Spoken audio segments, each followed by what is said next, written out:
Sehat semua? Alhamdulillah, luar biasa. Allahu Akbar. Mudah-mudahan semua sehat ya, yang di rumah. Nah, sebelum pembelajaran ini kita membaca doa. Berdoa mulai.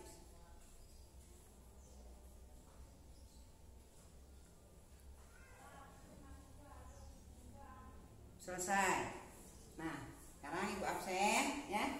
Ini sudah ada absennya, sudah ditulis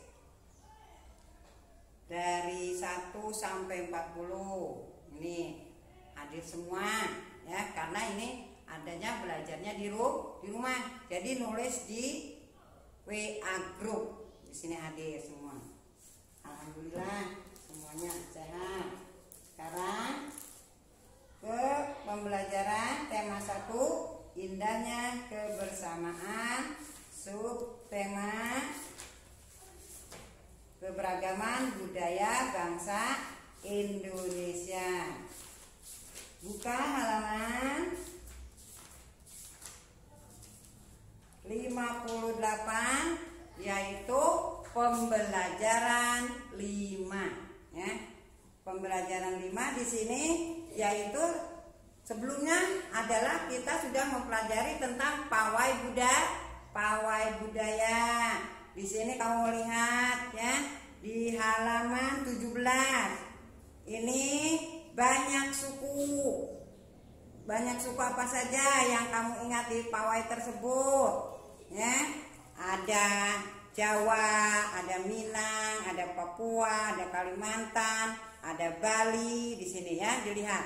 Di halaman 17 itu adalah tentang pawai budaya. Nah, sekarang kita mengenal yaitu salah satu suku yang ada di Indonesia, yaitu yang terkenal dengan rendangnya, rendang Padang ya. Itu suku apa itu? Yaitu yang disebut suku Minang ya. Nah, di sini ada warga yang baik adalah warga yang mampu memahami dan menghargai keragaman serta perbedaan yang ada di sekitar kita atau di sekitar mereka, baik itu keragaman, baik itu sosial ya, keragaman sosial, keragaman ekonomi, keragaman budaya, keragaman etnis maupun agama. Nah, di sini ada bacaan ya, di halaman 58, yaitu tentang suku Minang ya. Di sini suku Minang dibaca dalam hati oleh kalian di rumah, dipahami karena kamu sudah menyediakan buku tulis ya, buku tema juga, alat-alat tulisnya juga sudah disediakan di situ di rumah masing-masing. Di sini dibaca sampai deng deng balado ya, tuh ya. Di sini bukan paragraf tapi suruh membaca teks ini. Setelah dibaca sampai balado di sini, nanti kamu akan membuat pertanyaan tentang suku Minang. Nah, di sini kamu tulislah pertanyaan sebanyak-banyaknya tentang suku tersebut dan tuliskan jawabannya. Di sini dengan satu kelompok karena belum dikelompokkan oleh Bu Guru, udah ditugaskannya yaitu masing-masing di buku atau kertas lembar nggak apa-apa, ya. Nah, di sini kita membuat yaitu pertanyaan. Kalimat tanya yaitu ada yang apakah, ini kalimat tanya ya.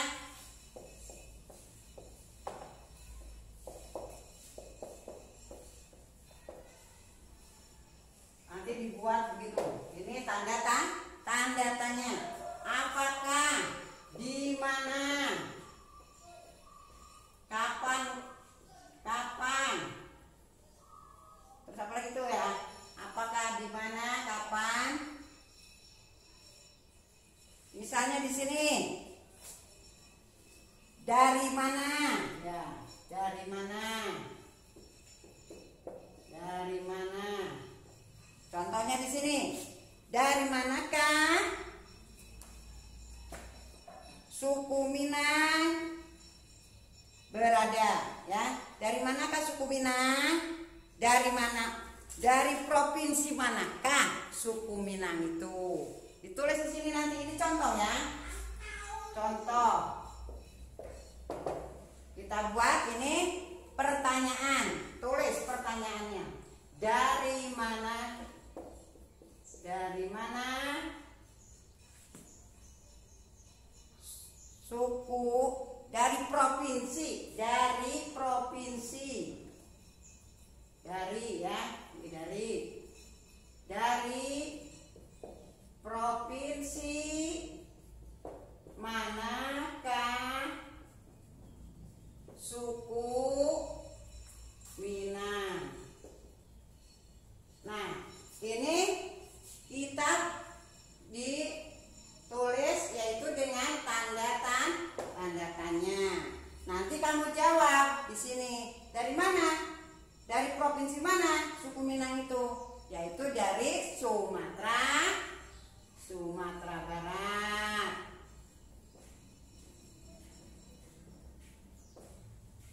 Apakah? Di situ. Kamu ada lagi di sini, cari lagi, ya. Terus disebut apa? Ini adalah kalimat tanyanya. Ini baru nomor 1. Kamu buat sebanyak-banyaknya pertanyaan tentang suku Minang di buku tulis. Pokoknya dibaca lagi suku Minangnya, diulang-ulang, disimak, dipahami, baru kamu akan bisa membuat pertanyaan, ya, tentang suku Minang.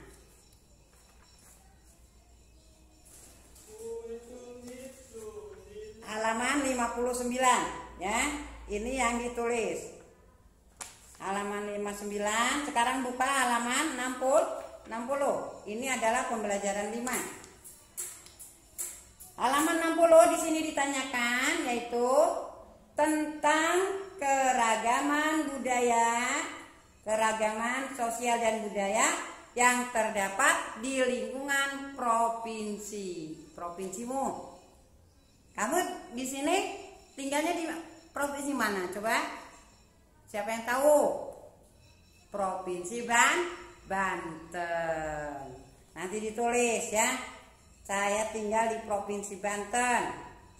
Terus apa keragamannya? Keragaman sosial budayanya. Ada adat istiadat, ya. Ada agama, ada tarian, mungkin ya.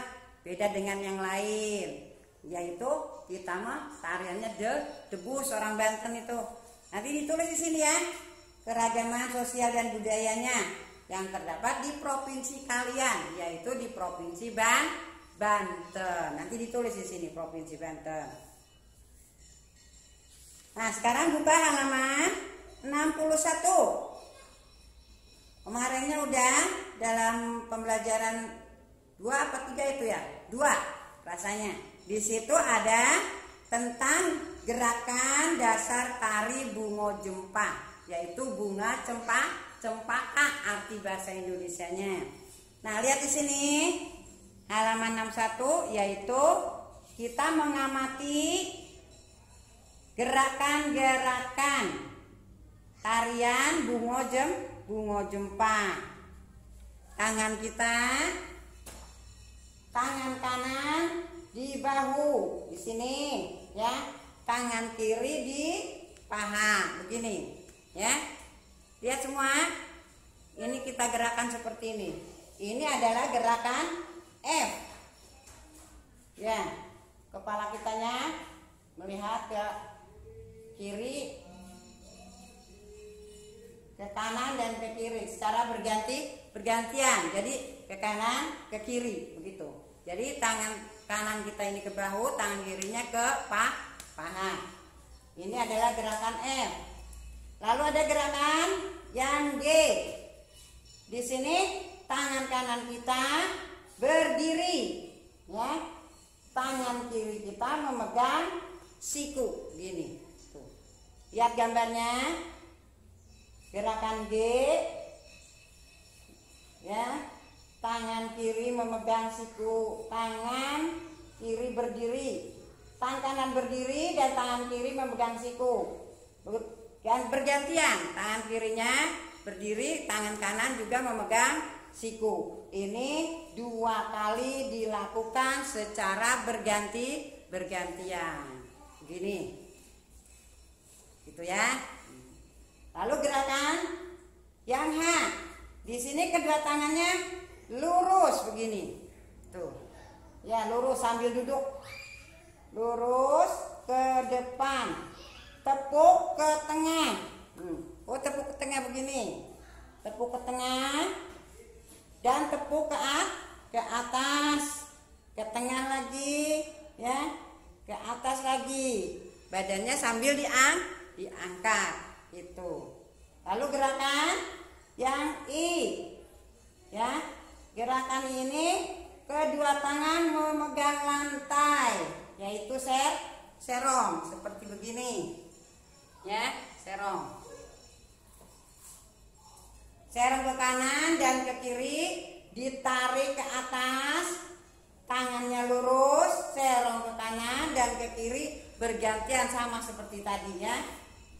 Nah, sudah itu kamu sudah menggerak-gerakan tarian bungo jempa atau tari bunga cempaka ya di sini. Di sini ada, yaitu setelah kita belajar menari halaman 63, kamu akan mendiskusikan tangram yang telah kamu buat. Tangram itu seperti kemarinnya Ibu buat ya.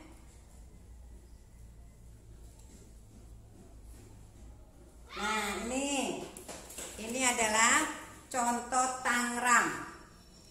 Tangram ini terdiri dari beberapa segi, baik segi beraturan maupun segi tidak beraturan, ya. Tuh, ini tangram. Mungkin ada yang sudah buat tentang tangram.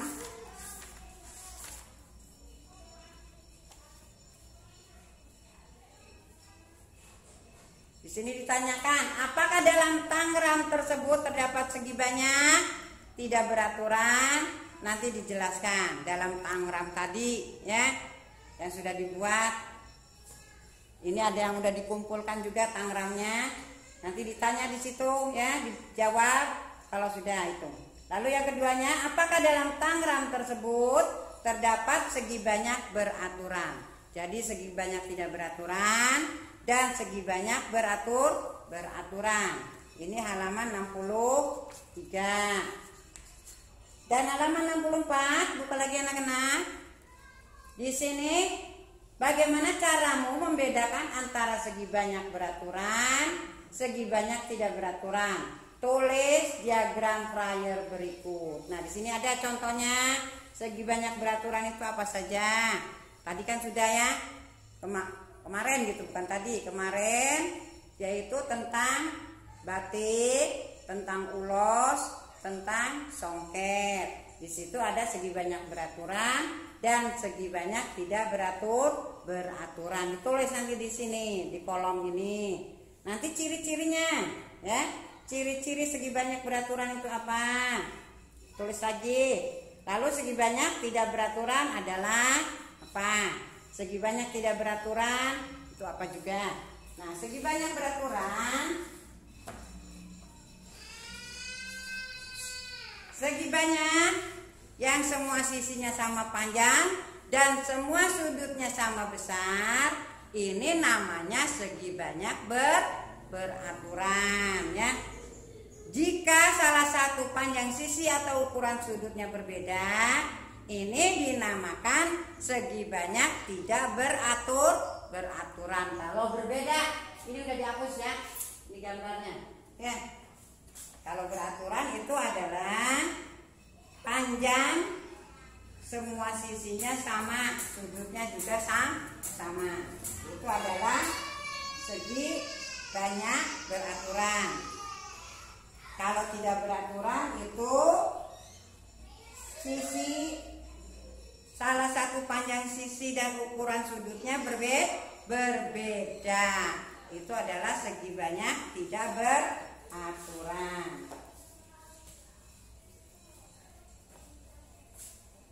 Seberapa kamu sering bekerja sama dengan orang yang berbeda? Misalnya beda agama, beda suku bangsa, ya, beda apalagi adat istiadat, dijelaskan oleh kamu. Seberapa sering kamu bekerja samanya? Apakah banyak, apa sedikit? Jelaskan. Apa yang kamu lakukan setelah mengetahui bahwa terdapat keberagaman di sekitarmu? Ya. Tetap. Mengerti sampai di sini? Jadi kita tadi yaitu membuat pertanyaan tentang yang halaman 59, membuat pertanyaan sebanyak-banyaknya tentang suku Minang ya. Lalu yang kedua yaitu tentang keberagaman sosial dan budaya yaitu halaman 60. Kalau yang halaman 63 di sini adalah mengenai Tangram ya. Apakah dalam Tangram itu terdapat segi banyak tidak beraturan dan segi banyak beraturan.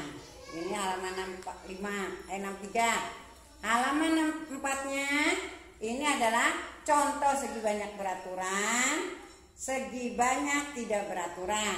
Lalu ciri-ciri segi banyak beraturan.